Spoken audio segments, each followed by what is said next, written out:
వ్యవసాయం ద్వారా కోట్లు సంపాదించొచ్చు అన్న మాట మా టీచర్ ప్రసాద్ గారు చెప్పినప్పుడు నేను ఆశ్చర్యపోయాను. కొందరి కళ జీవితంలో ఎదగడమైతే మరికొందరి కళ కొన్ని జీవితాలని మార్చడం. అలాంటి వ్యక్తి మా టీచర్ ప్రసాద్ గారు. 2015లో మాకు పాఠాలు చెప్పడానికి వచ్చిన ప్రసాద్ గారు ఇప్పటి వరకు గుర్తుండడానికి కారణం ఆయన ఆలోచనలు, ఆశయాలు, మాతో పంచుకున్న అనుభవాలు. రైతుల గురించి మాట్లాడేటప్పుడు ఆయన కళ్ళు మెరిసేవి. ఆయన చేసిన ప్రతి చిన్న ప్రయత్నం ఎంతో స్ఫూర్తిదాయకంగా అనిపించేది. ఆ రోజుల్లో ఆయన యాక్టివిటీస్లో నేను పాల్గొనలేకపోయినా ఈరోజు ఆయన చేసే యాక్టివిటీస్ని దగ్గరుండి చూడడమే కాకుండా మీ అందరికీ చూపించే అవకాశం దక్కినందుకు చాలా సంతోషంగా ఉంది. వ్యవసాయం పట్ల కొత్త ఆశ చూపించే కథను అన్వేషించబోతున్నాం. ఇది కేవలం వ్యవసాయం గురించి మాత్రమే కాదు, ఇది మన సమాజంలో మార్పు తీసుకురావడానికి ఒక వ్యక్తి చేసిన ప్రయత్నం గురించి. అసలు రైతులందరూ కలిసి ఒక కంపెనీ పెట్టడం ఏంటి? బ్యాంకులే స్వయంగా రైతుల దగ్గరకు వచ్చి లోన్లు ఇస్తామండవేంటి? వీళ్ళు పండించిన పంటకి వాళ్ళే రేటు కట్టే స్థాయికి రైతులు ఎలా వచ్చారు? ఎందుకు పనికిరాదనుకునే అరటి బొంద నుంచి, కొబ్బరి పీచు నుంచి ఎలా ఆదాయాన్ని సృష్టిస్తున్నారు? అసలు మా టీచర్ ఇదంతా రైతుల కోసం ఎందుకు చేస్తున్నారు? రండి కలిసి తెలుసుకుందాం. నా పేరు సూర్య, మీరు చూస్తున్నారు మై టీచర్ స్టోరీ.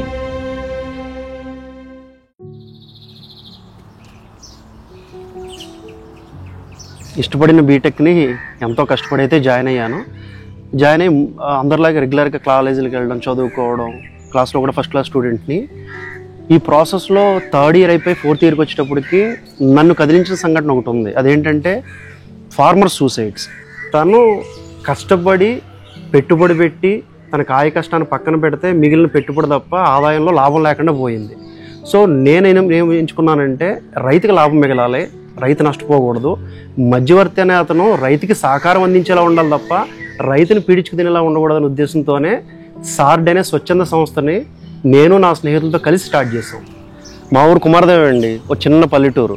గోదావరి పక్కనే మా ఇల్లు. సరస్వతీదేవి నాతో పాటు ఉన్న, లక్ష్మీదేవి నాతో లేకపోవడం వల్ల ఆర్థికంగా నేను అనుకున్న స్థాయికి చదువుకోలేనేమో భయం వేసినప్పుడు నాకు ఈ ఊరు అండగా నిలబడింది. చదువుకోవాలని ఆశ ఉంది. ఊరిలో ఉన్న ముఖ్యమైన రైతుల దగ్గరికి వెళ్ళి నాకున్న ఇంట్రెస్ట్ని చెప్పినప్పుడు వాళ్ళు ఎవరో కూడా నన్ను వ్యతిరేకించకపోగా నాకు కావాల్సిన ఆర్థిక సహకారం అంతా అందించి నేను చదువుకోవడానికి కావాల్సిన ప్రతి దాంట్లో కూడా వాళ్ళు సాయం చేయడం జరిగింది. అందుకే మేబీ నేను అనుకున్నది చదివాను. జాబ్కి వెళ్తున్నాను, డైలీ రొటీన్ వర్క్ లాగా మార్నింగ్ వెళ్తున్నాం, సాయంత్రం వస్తున్నాం. మ్యారేజ్ కూడా అయిపోయింది. కెరియర్లో నేను అనుకున్నది ఏది జరగట్లేదు. అప్పుడే నా వైఫ్కి నాకున్న ఇంట్రెస్ట్ని ఎక్స్ప్రెస్ చేశాను. ఇంకా అడుగుతున్నారనమాట. ఎప్పుడైనా ఇలా జనరల్గా మాట్లాడుకునేటప్పుడు టైం వచ్చినప్పుడు అడుగుతున్నారు. సరే ఓకే, నేను తన ఇంట్రెస్ట్, ప్యాషన్, తను ఏంటంటే చెప్పేటప్పుడు 100% కాన్ఫిడెన్స్తో చెప్తారు. సో నేను ఏమనుకున్నామంటే ఓకే, ఒక ట్రై చేద్దాం.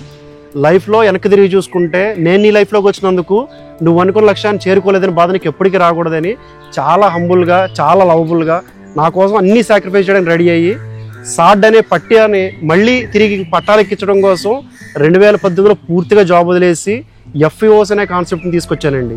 2018లో నేను చూసిన ఆర్టికల్లో నాసిక్ దగ్గర సహ్యాద్రి ఫార్మ్స్ అనే ఒక ఫార్మర్ ప్రొడ్యూసర్ కంపెనీ ప్రతి ప్రోడక్ట్కి ప్రాసెస్ చేసి వాల్యుయేషన్ క్రియేట్ చేస్తున్నారు. మార్కెట్ని వాళ్ళ దగ్గరికి తెప్పించుకుంటున్నారు.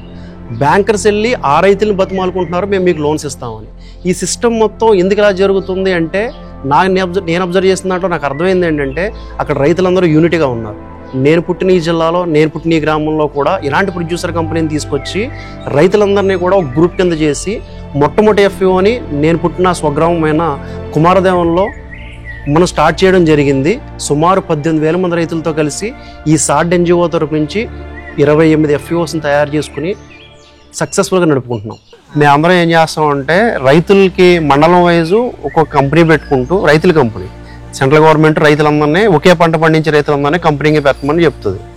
ఆ రైతులను కంపెనీగా పెట్టి దాన్నే ఎఫ్పిఓ అంటారండి, ఫార్మర్ ప్రొడ్యూసర్ కంపెనీ, అంటే రైతు ఉత్పత్తిదారుల సంఘం.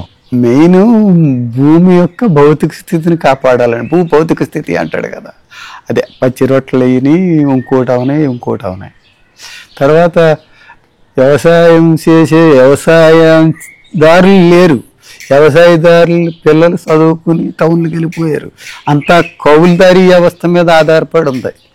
కౌలు కంటే కథించుమించుగా ఈ డబ్బులు ఎక్కువ ఇచ్చో రొట్ట పెంట ఈ తోలి వ్యవసాయం చేస్తే ఆడ గిట్టుబాటు అవుదని మందుల మీద ఆధారపడిపోతాడు. అదే ఈ ఎరువులు మెన్యూర్ మీద, దాని మీద కూడా కొంత లాస్ అయిపోతాడు. భూమి తీసుకోదు. షుగర్ పేషెంట్కి ట్యాబ్లెట్లు వేసే వాడి రెసిస్టెన్స్ లేనట్టు భూమికి కూడా కోల్పోతుంది. అది దాని గురించి కంపల్సరీ భూమి సాయిల్ టెస్టింగ్ చేయించుకోవాలి. భూమి పరీక్ష చేయిస్తే కానీ ఆ భూమిలో ఉన్న పోషకాలు ఉన్నాయో ఏ లోపాలనే తెలుసుకునే పరిస్థితి లేదు. చాలామంది రైతులు దీనికి మొగ్గు చూపట్లేదు. ఈ సాయిల్ టెస్ట్ కనుక రైతు మనం చేయించుకోగలిగితే దాన్ని బేస్ చేసుకుని ఎంత క్వాంటిటీ ఫెర్టిలైజర్స్ మనం దానికి యూజ్ చేయాలి, ఏ టైప్ ఆఫ్ పెస్టిసైడ్స్ మనం స్ప్రే చేయాలి, ఎటువంటి పద్ధతులు మనం ఫాలో అవ్వాలనే విషయాన్ని సైంటిస్టుల ద్వారా రికమెండ్ చేసి వాళ్ళకి సజెషన్ ఇవ్వచ్చు. మనం ఈసారికి కూలీల మీద వెళ్ళినా సరే నెక్స్ట్ టైము డైరెక్ట్ సోయింగ్ అని మెథడ్ వచ్చింది మనకి. అంటే మనమే విత్తనాలని డైరెక్ట్గా చల్లేయడం పొలంలో. కాకపోతే మామూలుగా ఊడ్చినంత ఆర్డర్లో రాదు. దానిలాగా ఎక్కువ ప్రొడక్షన్ రాకపోవచ్చు, కానీ శ్రమ తగ్గుద్ది, కూలి ఖర్చు మిగులుతుంది. దానికి దీనికి 1-2 బస్తాల వరకు తేడా కనపడుద్ది. ఆ బస్తాల తేడా మీకు కూలీ ఖర్చులో కలిసి వస్తుంది. రెండవది సరైన అడ్వైజరీ అండి. నిజంగా మన అదృష్టం కొద్దీ దేశంలో మంచి మంచి సైంటిస్టులు ఉన్నారు. వాటి అడ్వైజరీ వీళ్ళ దాకా తీసుకోవాలన్నా రైతులకి అది ఫెసిలిటేట్ చేసే పరిస్థితి లేదు. కాబట్టి FFO దీన్ని ఫెసిలిటేట్ చేస్తుంది. అంటే రైతుకి ఎటువంటి సలహా కావాలన్నా సరే ప్రాపర్ అడ్వైజరీని వీళ్ళ సైంటిస్టుల దగ్గర నుంచి వీళ్ళకి చేరవేయడంలో FPO పాత్ర చాలా కీలకమైనది. నమస్కారం అండి, నా పేరు అఖిల్. నేను కొవ్వూరు మండల FPOలో CEO కింద చేస్తున్నాను. ఈ కస్టమరింగ్ సెంటర్ సాడ్ ఆర్గనైజేషన్ ద్వారాగా స్టార్ట్ చేసాం. మన దగ్గర కనిపించే మిషనరీస్ అన్ని రైతులకి రెంటల్కి ఇవ్వడం జరుగుతుందండి. మన దగ్గర ఉండే మిషనరీస్ స్ప్రేయర్లు, ఇంకా డ్రోన్ స్ప్రేయర్స్, ఇంకా కలుపు తీసే యంత్రాలన్నీ మన దగ్గర ఉన్నాయండి. అయితే ఇక్కడ ఉన్న రైతులకి కూలీల కొరత ఉండడం వల్ల, అంతేకాకుండా ఇక్కడ ఉన్న చిన్న రైతులకి కొనుగోలు చేసే అంత పరిస్థితి లేకపోవడంతో ఈ 2 కారణాల వల్ల ఇక్కడ మనం ఈ కస్టమర్ హైరింగ్ సెంటర్ పెట్టడం జరిగింది. అవసరమైనప్పుడు రెంట్గా వాటిని తీసుకెళ్ళి దాని ఖర్చుని ఈ అద్దె రూపంలో తిరిగి FPOలోనే కట్టడం వల్ల రైతుకి సరైన సమయంలో మెకనైజేషన్ దొరుకుతుంది, ఆర్థికంగా FPO కూడా ముందుకు పోతుంది. సో కస్టమర్ హైరింగ్ సెంటర్ అన్నది కూడా చాలా అవసరం రైతుకి. లాభసాటి ఆదాయం రావాలంటే ప్రస్తుత పరిస్థితిలో మొరింగా అంటే మునగండి, మునగ వేసుకుని ఫస్ట్ పంట కింద మెయిన్ పంట కింద చుట్టూరు మన సేను చుట్టూరు బౌండరీగా గొట్లు వెంబడే 100 చెట్లు వేసుకుంటే దాని నుంచి ఆకు, కాయ, ఆకు నుంచి బై ప్రొడక్ట్స్ వస్తాయండి. పొడువు, ఆ పొడువు నుంచి బిస్కెట్లు, వేరే స్నాక్స్ ఐటమ్స్, ఫుడ్ ఐటమ్స్, ఇన్ని products, by products value added చేసి మనం అత్యంత లాభాలు పొందొచ్చండి. నేను వ్యవసాయం మీద ఇష్టంతో చదువుకున్నా సరే వ్యవసాయం చేస్తున్నాను. నేను 2009 నుంచి సేంద్రీయ వ్యవసాయం పాలేకర్ గారి స్ఫూర్తితో చేస్తున్నాను. చేసి జీవామృతంతో వరి పండించేవాడిని. పండించి చుట్టుపక్కల రైతులు చాలామంది నా దగ్గర బియ్యం కూడా పట్టుకెళ్ళేవారు. నన్ను చూసి చాలామంది సేంద్రీయ వ్యవసాయం కూడా స్టార్ట్ చేశారు. రైతులు ఆర్గనైజేషన్ చేయాలన్న ఉద్దేశంతో ఉన్నప్పుడు ఈ శాడ్ ప్రసాద్ గారు పరిచయం అయ్యారు.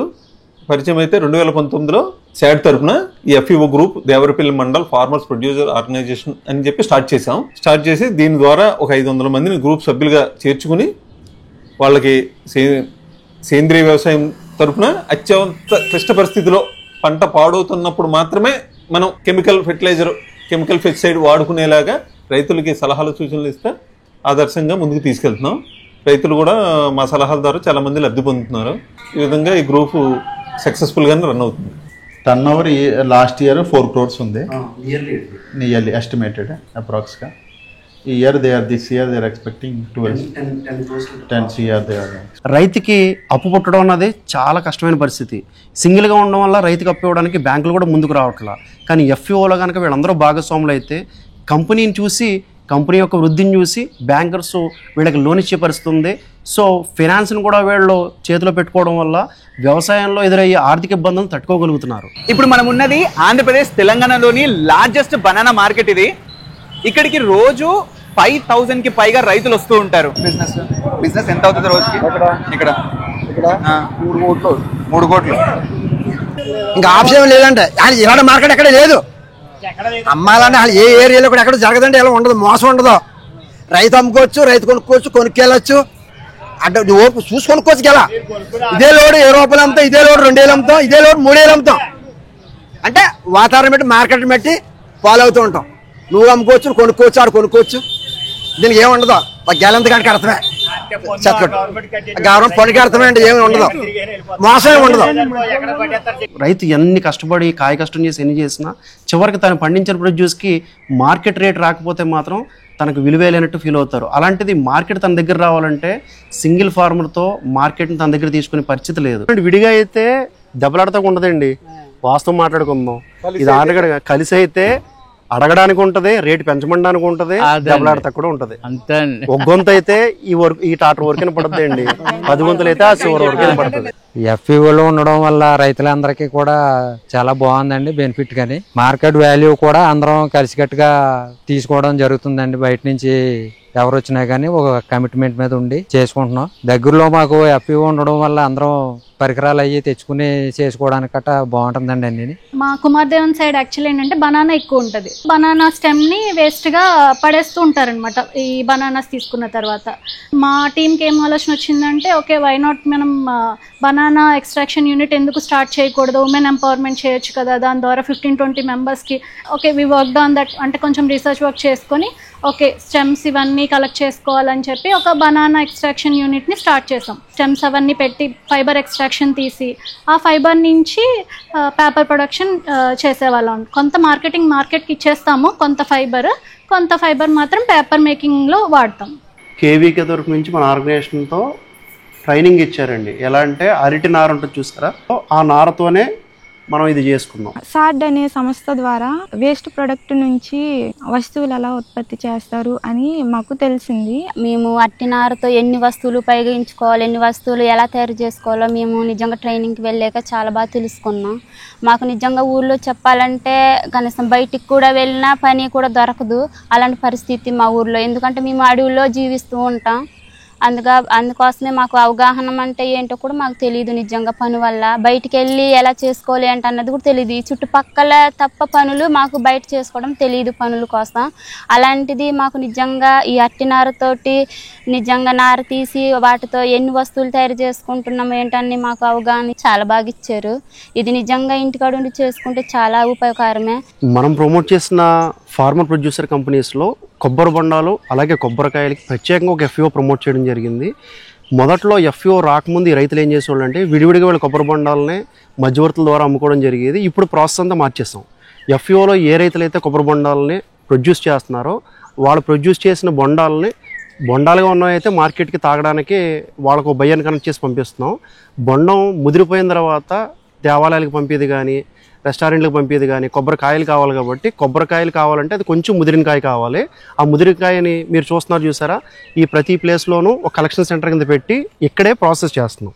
ఈ ప్రాసెసింగ్లో భాగంగా కాయల నుంచి పైన డొప్పను విడదీసి ఆ కాయని 11 రకాలుగా మనం 11 ఏరియాస్కి వాళ్ళ అవసరాలు రీత్యా తయారు చేసి పంపిస్తున్నాం. దానికోసం మీరు చూసిన ప్రతి ప్రాసెస్లో కూడా ముదిరికాయ ఉంటుంది, అలాగే 2 నెలల తర్వాత కొంచెం ముదిరినకాయ ఒక రకంగా ఉంటుంది. మనం కొబ్బరి నూనె తీయాలంటే అది కూడా ప్యూర్ కొబ్బరి నూనె తీయాలంటే ఒక 6 నెలల నుంచి 9 నెలల వరకు ఈ కాయని అటక మీద, మా ఏరియాలో అయితే అటక మీద స్టోర్ చేసి కొంతకాలం అలా పెట్టి ఉంచుతారు. బాగా ముదిరిందన్న తర్వాత 6-9 నెలల తర్వాత దాన్ని తీసి కోకోనట్ ఎక్స్ట్రాక్షన్కి వాడతాం. అది ప్యూర్ కోకోనట్ ఆయిల్ అనమాట. దానివల్ల ఎడిషనల్ ఇన్కమ్ కూడా రైతుకు వస్తుంది. ఇక్కడ మీరు గమనించాల్సిన విషయం ఏంటంటే రైతు ఆ కొబ్బరి బొండాన్ని యాజ్ ఇట్ ఈజ్ కొబ్బరి బొండం కింద అమ్ముకుంటే ఒకే ధర, కానీ ఆ కొబ్బరి బొండాన్ని కొంచెం కాలం స్టోర్ చేసి ముదురుగా మార్చిన తర్వాత దాన్ని ఇంకా స్టోర్ చేసి కురిడిగా మార్చిన తర్వాత దాన్ని ఆయిల్ ఎక్స్ట్రాక్షన్ కావచ్చు, కొబ్బరి పీచు తయారీ కావచ్చు, కోకోపిట్ తయారీ కావచ్చు, వుడ్ చిప్పర కావచ్చు, ఒకే ప్రోడక్ట్ని మల్టిపుల్ ఏరియాలకి మల్టిపుల్ వాల్యూ కింద తయారు చేసి డబ్బు సంపాదించడం అనేది ఈ ఎఫ్ఈఓలో భాగస్వాములైనప్పటి నుంచి వాళ్ళ ఆదాయాన్ని పెంచుకొని చూస్తున్నారు. మనందరం కూడా ఎఫ్ఈఓలో భాగస్వామ్యం అయితే ప్రొడక్ట్ వైజ్ ఎఫ్ఈఓస్ని ప్రమోట్ చేయాల్సిన అవసరం చాలా ఉంది. అసలు వ్యాపారానికి పనికిరాదు, వేస్ట్ అనుకుంటాము. అసలు ప్రోడక్టు డబ్బులు ఎక్కువ తెచ్చే ప్రోడక్టు, ఇండస్ట్రీగా మార్చే ప్రోడక్ట్ ఒకటి ఉంది. అది ఈ కొబ్బరి వేస్ట్ దీని కొబ్బరి డప్ప అంటాం. అంటే కొబ్బరి పైన లేయర్, ఇది కొబ్బరికాయ లేయర్. ఈ లేయర్ నుంచి మనం ఏం చేయొచ్చు అంటే ఇది ఉంది చూసారా, ఇదే కాయిర్ ఇండస్ట్రీకి మనం కాయిర్ ఇండస్ట్రీ తయారు చేసి దాని నుంచి కాయిర్ తయారు చేస్తాం. ఈ కాయిర్ని ఇండస్ట్రీలో క్రష్ చేసినప్పుడు మీకు చిన్న దుమ్ము కింద వస్తుంది చూడండి, ఇక్కడ పొడుము కింద ఈ పొడవే కోకోపిట్. ఈ కోకోపిట్ ఇండస్ట్రీతోనే మనం వాటర్ స్కేర్సిటీ ఉన్న చోట, సాయిల్ బాగాలేని చోట ఈ కోకోపిట్ని కనుక మనం ఆ సాయిల్లో మిక్స్ చేస్తే దాని న్యూట్రిషన్ వాల్యూ పెరిగి మొక్క గ్రోత్ కానీ ఈల్డ్ కానీ బాగుంటుంది. మేము సాడ్ ద్వారా చాలా మంచి ఇనిషియేషన్స్ తీసుకున్నాం. లైక్ ఎట్లా అంటే విలేజ్ లెవెల్లో మిల్క్ ప్రొడ్యూస్ అవుద్ది, సిటీలో వచ్చేటప్పటికి చాలామందికి క్వాలిటీ మిల్క్ దొరక్క ప్యాకెట్ మీద డిపెండ్ అవుతున్నారు. సో కన్జ్యూమర్కి మంచి మిల్క్ ఇవ్వాలి, ఎట్ ది సేమ్ టైం విలేజ్లో ఉన్న ఉమెన్కి డైలీ ఎంప్లాయ్మెంట్ క్రియేట్ చేయొచ్చు. దీంతో మనం ఏం చేస్తామంటే ఆ విలేజ్ నుంచి ఎవరైనా ఒక పర్సన్ ఉద్యోగం కోసం బయటకు వెళ్ళాడు అనుకోండి, ఆయన ఎవ్రీ మంత్ వాళ్ళ పేరెంట్స్కో వాళ్ళు సపోర్ట్ చేయాల్సిన పర్సన్కు డబ్బులు పంపించాలి అంటే తన పాకెట్లో తీసి ఇవ్వడం కంటే ఒక బఫెలో అనుకొని మన హాస్టల్లో పెడితే, సాడ్ ప్రమోట్ చేసిన హాస్టల్లో పెడితే ఉమెన్ దాన్ని నడుపుతారు. ఎవ్రీ మంత్ కూడా 15 డేస్కి ఒక్కసారి మంత్లో పాలు అమ్మిన తర్వాత మెయింటెనెన్స్ ఖర్చు అంతా అయిపోయిన తర్వాత మిగిలిన అమౌంట్ని 15 డేస్కి ఒకసారి ఉమెన్కి క్రెడిట్ చేసేవాళ్ళం. దీనివల్ల ఉమెన్కి ఎంప్లాయ్మెంట్ క్రియేట్ అయినట్టు ఉంది, సోర్స్ ఆఫ్ ఇన్కమ్ జనరేట్ అయ్యింది.